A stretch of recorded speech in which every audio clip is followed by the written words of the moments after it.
Bung Tomo.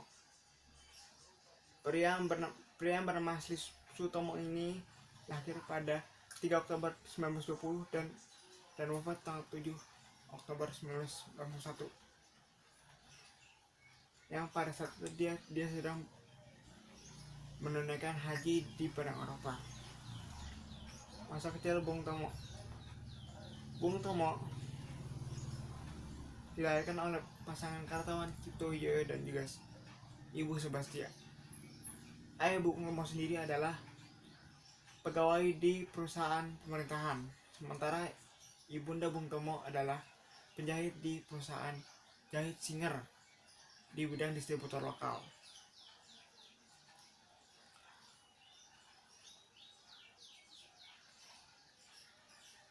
Bung Tomo dididik di rumah Mulo dengan penuh semangat dan selalu berterus terang. Di usia 12 tahun, Bung Tomo harus keluar dari tempat pendidikannya yaitu rumah Mulo dan melakukan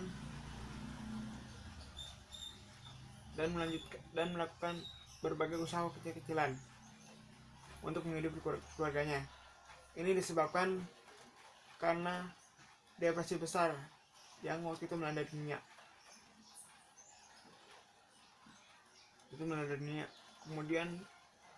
Kemudian dia mendapatkan pendidikan di HBS melalui jalur korespondensi, tapi secara resmi tidak lolos. Di usia 17 tahun, Bung Tomo mulai terkenal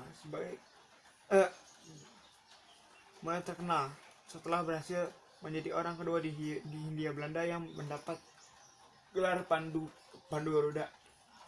Asal kalian tahu, gelar Pandu Garuda ini itu sulit didapat. Hanya ada 3 orang Indonesia yang pernah mendapatkan gelar ini.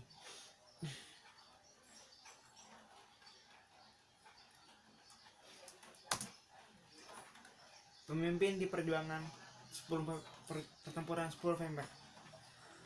Pengalaman Bung Tomo sebagai jurnalis juga berpengaruh dalam pertempuran 10 November. Beliau pernah menjadi jurnalis di kantor berita Domain Shushim, dan baru setelah itu dia bergabung dengan beberapa gerakan sosial politik. Di tahun 1944, Jepang yang waktu itu menjajah Indonesia mensponsori gerakan rakyat baru, dan Bung Tomo terpilih sebagai anggotanya. Tapi sayang, tak ada yang mengenalnya. Ketika pertempuran Oktober dan November 1955, Bung Tomo menjadi salah satu penggerak dan pembangkit semangat bagi rakyat Surabaya berkat teriakan dan suaranya yang lantang.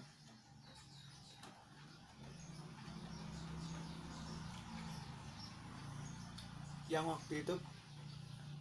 waktu itu Surabaya sedang dijajah oleh Inggris yang berusaha melucuti senjata di Surabaya.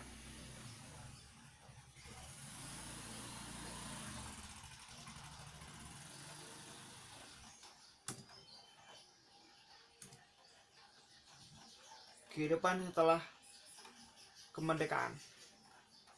Setelah pertempuran mempertahankan kemerdekaan selesai, Bung Tomo mencoba tujuan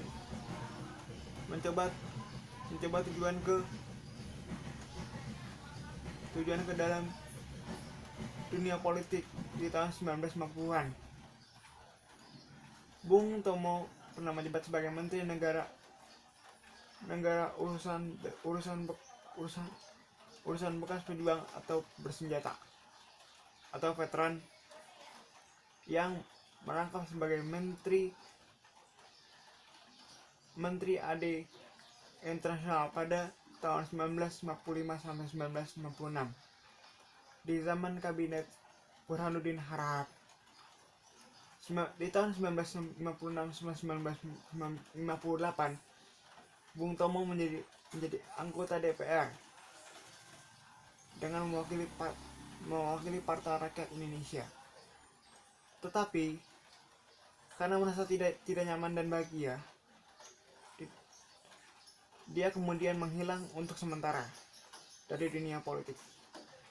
Bung Tomo muncul kembali di akhir pemerintahan Bung Karno dan awal pemerintahan Soeharto yang mulai didukungnya.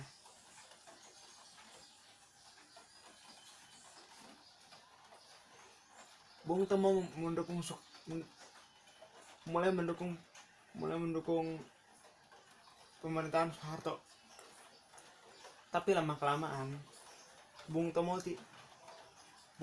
tidak mulai berbeda pendapat dengan Soeharto dan akhirnya ditahan oleh rezim Soeharto.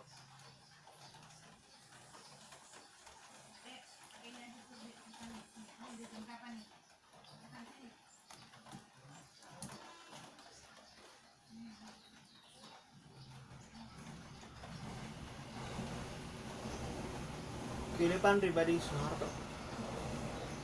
Sang orator dari Surabaya yang menikah dengan Sulistina yang merupakan orang Malang. Bung Tomo sangat serius dalam kehidupannya sebagai seorang Muslim. Namun dia tidak menganggap dirinya sebagai seorang Muslim yang sangat soleh atau calon pembaharu Islam.